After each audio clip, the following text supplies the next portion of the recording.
I got off work at around 8 p.m. and headed over to my friend's house, where we decided to try snorting some DMT because we had read that the trip lasts longer and is more mellow. I had already vaporized DMT numerous times and broken through, or blasted off many times, mostly positive experiences with one trip that was terrifying, but not as specific as what I would encounter this night, and wanted a different experience, so we went for it. And man, I can tell you that it was not at all worth it. The burn and nasal drip was so relentless that it felt as though I had snorted hot sauce. It just would not go away. My friend and I got some very mild visuals while looking at a tapestry on his wall, but overall were disappointed with the experience and went out for a walk and a cigarette. I can safely say I'll never try that method of ingesting DMT again. Upset with the outcome of snorting the DMT, after about 40 minutes or so we decided to just vaporize it how we always had. I loaded up a normal amount for a lighter breakthrough, 40 to 60 milligrams, heated up my nail, and set some mood lighting in my friend's room. We decided not to play music for this trip, for whatever reason. Normally we play some kind of relaxed electronic music or jam band stuff, but wanted to see where our minds would take us if left only to themselves with minimal exterior influences or stimuli.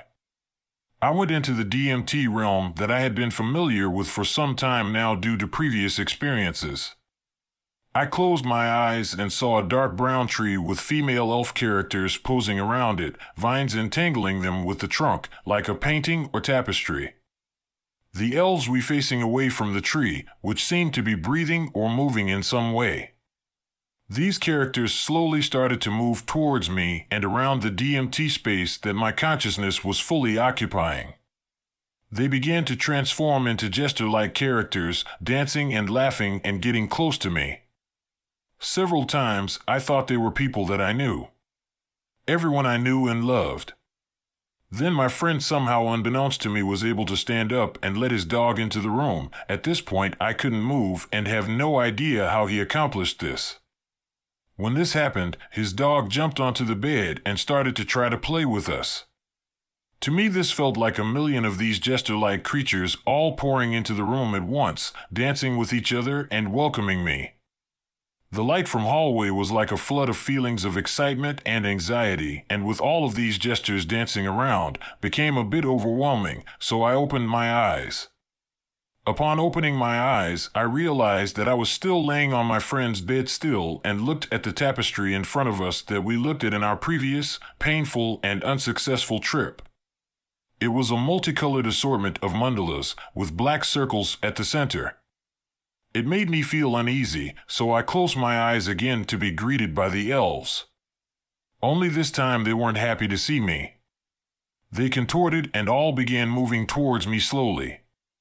I looked away into what felt like a bottom right corner of whatever realm I was experiencing and saw one elf, naked, cold, and shivering in the void.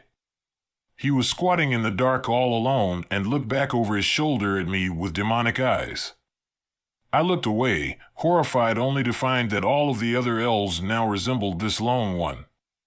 They got into my face and bared their sharp teeth at me. At this point, it was clear that they were demons who were not happy that I was in their realm, rather than sprightly jesters that were happy to see me. They began to remind me of every bad thing that I have ever done, witnessed, or thought of in my entire life, all at once. Even things that I didn't know or forgot had happened. My subconscious was being dumped out into my immediate consciousness, and I was not ready for it. It was too much to take, and I felt as if the world was dropping out beneath me. I didn't want to live. They continued reminding me over and over in their language of emotion just how hopeless, futile, and distraught the human race, and even more specifically, I was. That there was no point in any of this. That everything is, always has been, and always will be rot and decay. This terrified and depressed me so immensely that I wanted anything but it.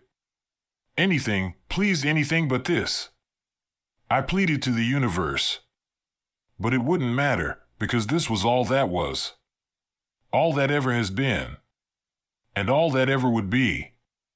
There was no escaping this horrific truth that lies deep inside of us.